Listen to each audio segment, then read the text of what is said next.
दारुल देवबंद में शेखुल हदीस थे हजरत मौलाना हुसैन अहमद मदनी रहमतुल्लाह अलैह।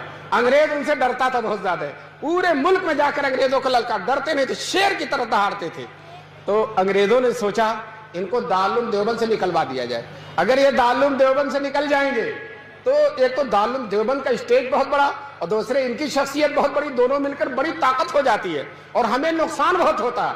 कम से कम इनको दारुल से निकलवा दिया जाए ताकि इनकी आवाज में वो जोर न रहे। कम से कम दारुल के शेखुल हदीस तो नहीं रहेंगे, लेकिन चूंकि दारुल देवबंद अंग्रेजों से एक पैसा नहीं लेता था तो अंग्रेज उस पर कोई आर्डर भी नहीं दे सकता था।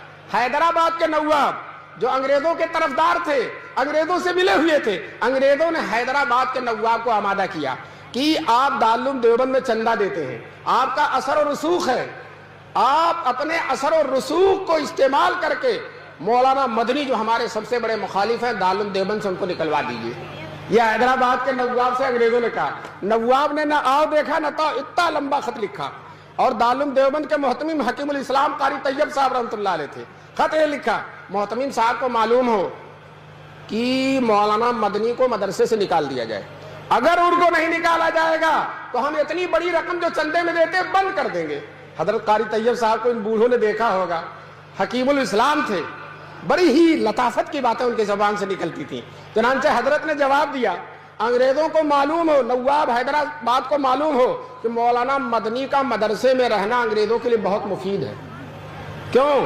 हम उनको हफ्ते में 6 दिन छुट्टी नहीं देते, बुखारी और तिरमिज़ी पढ़वाते हैं, जुमे के एक दिन छुट्टी के मिलते हैं, मुल्क में कहीं जाकर अंग्रेजों को ललकारते हैं। तो अगर हमने उनको मदरसे से निकाल दिया तो उनका पूरा हफ्ता खाली हो जाएगा, और जब पूरा हफ्ता खाली होगा तो एक दिन के बजाय 7 दिन हफ्ते में मुखालफत करेंगे, और जब 7 दिन मुखालफत करेंगे तो अंग्रेज को अगर 7 साल में जाना तो 1 ही साल में जाना पड़ जाएगा। इसलिए अंग्रेजों की भी भलाई इसी में है कि शेर को पिंजरे में बंद रखा जाए और मौलाना को मदरसे में। ये कारी तैयब साहब ने जवाब लिखा। कुछ दिनों के बाद शेखुल इस्लाम हजरत मदनी को मालूम हुआ तो दफ्तर एहतमाम में तशरीफ लाए। हजरत कारी तैयब साहब से कहा, कारी साहब मेरे बारे में क्या खत आया और आपने क्या जवाब दिया? तो कारी साहब ने कहा, खत हैदराबाद का खत और अपना जवाब शेख मदनी के सामने रख दिया। हजरत मदनी ने संजीदगी से, वक़ार और तमकनत से मुताला करके कहा, मोहतमीम साहब दूसरा खत लिखिए और ये लिखिए कि नवाब साहब आपने धमकी दी है कि आइंदा चंदा बंद कर देंगे।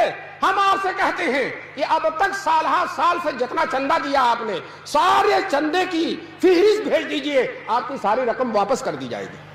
आइंदा देना तो दूर की बात है, आपकी सारी रकम वापस कर दी जाएगी। आप समझते हैं मदरसा आपके चंदे से चलता, मदरसा अल्लाह की अमानत हो।